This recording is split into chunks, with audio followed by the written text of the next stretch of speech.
Why would I start saying no to free labor now?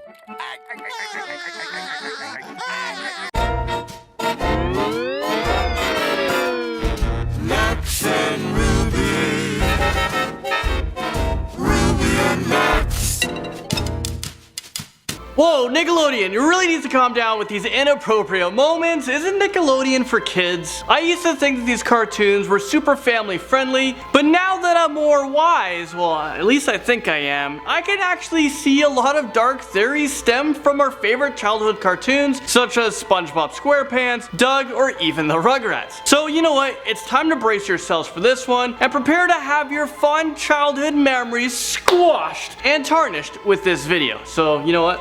I'm sorry in advance. Not really. Well, how's it going, YouTube? I'm your host for this one, Landon Dowlatsingh. Welcome back to another most amazing top 10 video. Before we dive headfirst into this one, I want to know, what is your favorite cartoon from your childhood? Let me know your answers in the comment section below, and I'll make sure to do a dark theory on your favorite cartoons to ruin it for you guys. Alright, let's jump right into this list. This is the top 10 scary Nickelodeon theories part 3. And make sure if you guys have theories that we missed, let us know in the comment section below. And if you guys missed part 2, you guys can click right over here. The Real Inspector Gadget starts off our list in at number 10. Would the Real Inspector Gadget please stand up? I remember watching this show as a kid and being really jealous of his helicopter hat, but now I'm a little upset with him because I feel like I've been lied to my entire life, and you know what? I'll tell you why. Okay, do you guys remember Dr. Claw? Well, let me refresh your memories because I know it's been a while. Here's one for the road gadgets. I feel like singing.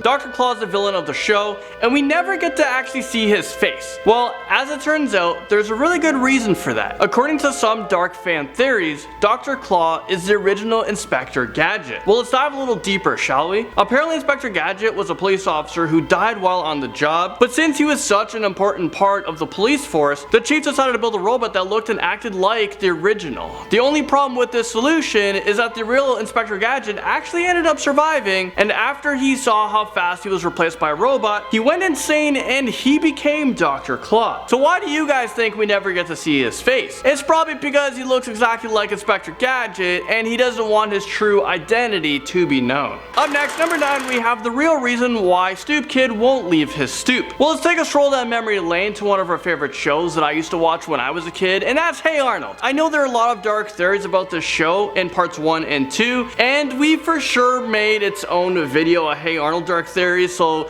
make sure you guys stay tuned for that because it's gonna be coming out pretty soon. But I'm here again to ruin this TV show for you guys, so buckle right on up. Stoop Kid is a teenage boy who lives on a stoop and harasses people as they walk by. Oh, and he literally never leaves his stoop, not even to pee. I personally don't know how he's still functioning or how his kidneys haven't exploded yet, but there's a dark reason as to why Stoop Kid likes to hang out on his stoop. Did the word stoop lose all meaning to you guys? Because I've said it way too many times right now. Anyways, it is believed that Stoop Kid is actually being paid to be a lookout for a huge drug operation that is happening inside. This is the reason why he's so scared and paranoid. Well, there's one episode where Arnold helped him leave his post, and I wonder if the drug dealers or mafia are after him now. Doug is actually insane, and this takes us to number 8. This is a classic cartoon from the 90s about a nerdy boy with a highly overactive imagination.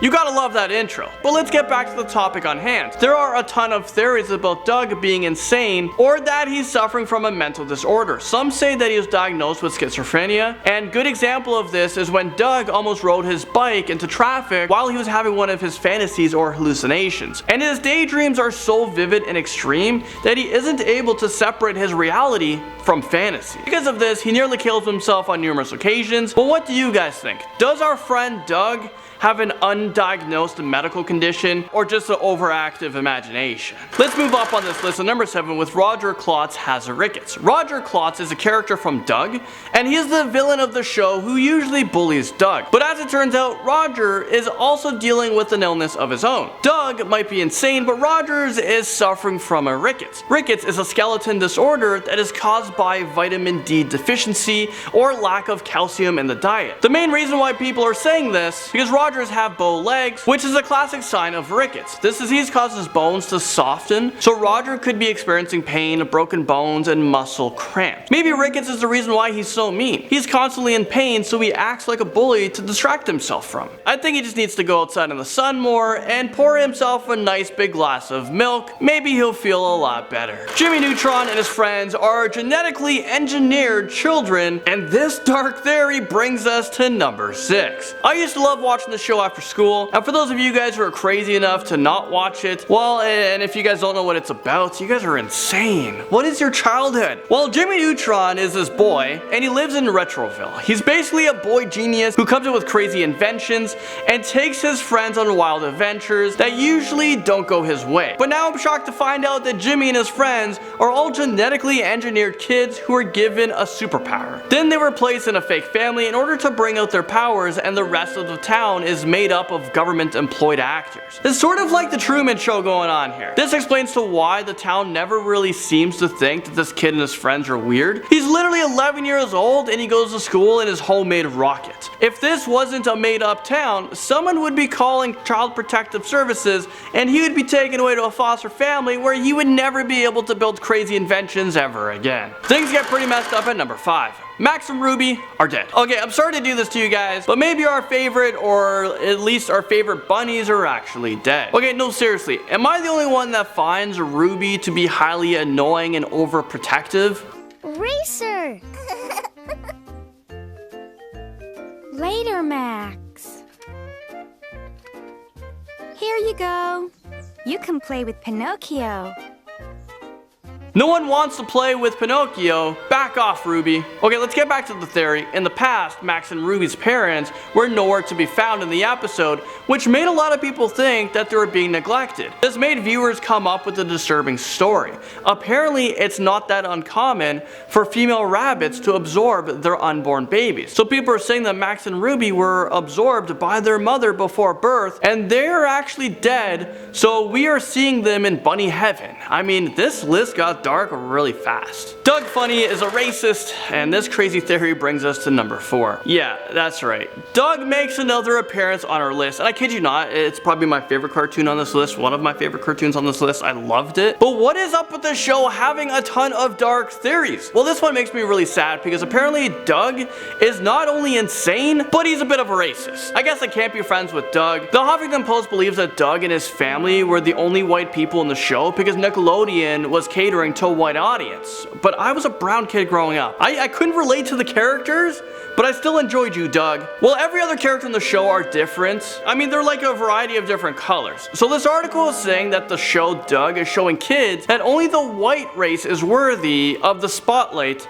and all the other skin tones must remain in the background. I mean, I used to love Doug, and now this dark theory ruined the show for me. Dill is brain damaged, and this sad theory takes us to number 3. You guys know Dill, right? Little Dilly? The Rugrats? Well, the Rugrats was one of the best cartoons from the 90s. The show was definitely a fan favorite, and we all fell in love with Tommy, Chucky, and the rest of the Rugrats. But what if I told you guys something that might ruin the show? Are you still with me? Well, do you guys remember Dill Pickles? He was Tommy's younger brother and Angelica's cousin, the evil Angelica. So as it turns out, Angelica hit him super hard on the head because she clearly has some unresolved anger issues. But sadly, this punch to the head caused the little baby Dill to suffer from extensive brain damage. If you guys go back and re-watch Rugrats with this theory in mind, you will see it in a whole new perspective, like a whole new cartoon. So yeah, say goodbye to your happy childhood, and I'm sorry. Penelope Taint killed Amanda Bynes on The Amanda Show in at number 2. Never really watched this show. Well, The Amanda Show featured a character named Penelope who would constantly break into The Amanda Show studio in order to get close to her idol. She was really violent with the staff and other actors on set, and she would do just about anything to get close to Amanda.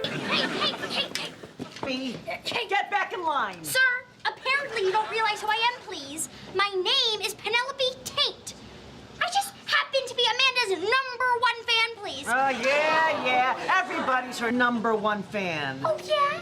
Does everybody have Amanda's face tattooed tattooed on their abdomen. As you guys could probably tell, Penelope looks almost identical to Amanda Bynes. But what if Penelope's crazy, obsessive personality caused her to kill Amanda so that she could take her place? There really isn't a closer way to get Amanda except to become her, and this is why they are never seen together. Amanda Bynes isn't playing Penelope's character. Penelope is playing Amanda. A little confusing to get my head around that, but yeah.